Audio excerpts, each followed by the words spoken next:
Today we will discuss a short story which was written by O. Henry. Last leaf यानी आखिरी पत्ता. In a small part of the city west of Washington Square, the streets have gone wild. They turn in different directions. They are broken into small pieces called places. One street goes across itself one or two times. यहाँ पे small part of the city यानी waste Washington का जो waste square है उसके बारे में बताया जा रहा है. उसके जो स्ट्रीट्स है they have gone wild. Wild मतलब यहाँ पे जंगली. They turn into different direction यानी वो अलग अलग डायरेक्शंस में बट गए हैं. They are broken into small pieces called places. अलग अलग टुकड़ों में ब्रोक हो गए हैं, टूट गए हैं और प्लेसेस बन चुके हैं. This part of the city is called Greenwich village. यानी ये जो पार्ट है, ये जो सिटी है, उसका नाम है Greenwich Village. And to old Greenwich Village the painters soon came. वहाँ पे पेंटर्स रहते हैं. Here they found rooms they like with good light and at a low cost. यानी यहाँ पे रूम्स जो है लो कॉस्ट पे होते हैं. यहाँ पे पेंटर्स की बात आ रही है जो जाके पीजी में रहते हैं. पीजी यानी रेंट में रहते हैं. तो यहाँ पे ग्रीनविच विलेज में जो रूम्स मिलते हैं वो अच्छी लाइट मिलती है उनमें, लेकिन जो उनका रेंट होता है वो बहुत ही कम होता है.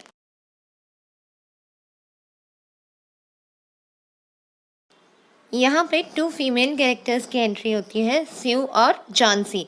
स्यू and Johnsy lived at the top of the building with 3 floors. यानी एक बिल्डिंग में जाके रहते हैं थर्ड फ्लोर पे. One of these young women came from Maine. यानी एक वुमेन जो है मेन से आती है और अदर जो है कैलिफोर्निया से आती है.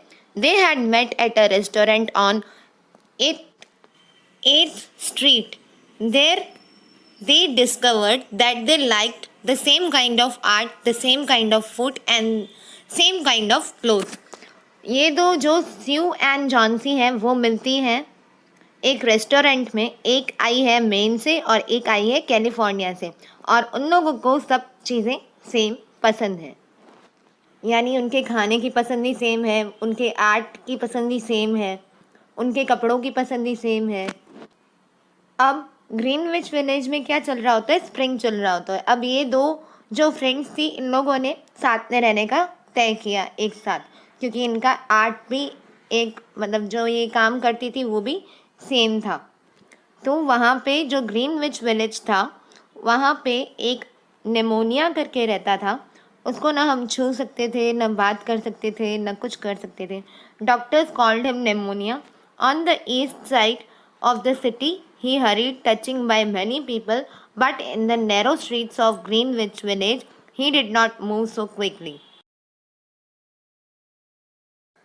अब यहाँ पे स्यू और जॉन्सी में से जो मिस्टर निमोनिया है वो एक अच्छे जेंटलमैन नहीं थे, तो वो जॉन्सी को हो जाते हैं. यानी वो जॉन्सी को निमोनिया हो जाता है तो वो अपने बेड पे सो जाती है हिले बिना ही.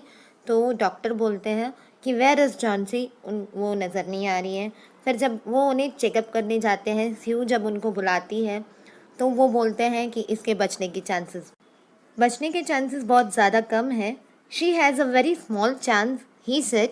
She has a chance if she wants to live. उसके चांसेस बढ़ सकते हैं अगर वो जीना चाहती है.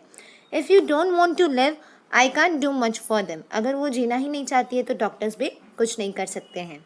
अब यहाँ पे डॉक्टर पूछता है is something there that is troubling her. यानी कोई बात है जो उसके माइंड में है, उसको परेशान कर रही है. She always wanted to go Italy and paint a picture of the Bay of Naples said Sue. यानी स्यू ने बोला वो हमेशा से इटली जाना चाहती थी और पिक्चर बनाना चाहती थी. किसकी पिक्चर? बे ऑफ नेपल्स की, जो नहीं बन पाई. Paint not paint. Is there any worth being troubled about? Paint तो नहीं हो सकता. क्या कोई और बात है?